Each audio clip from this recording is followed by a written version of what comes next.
Talking to the. Wari uri gukora iki? Ugiye gukora iki? Okay.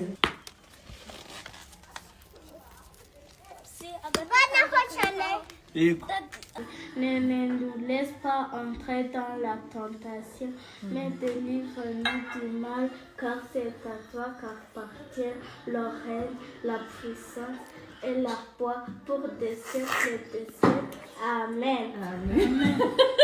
Nta kindi kintu ushaka? Ushaka iki?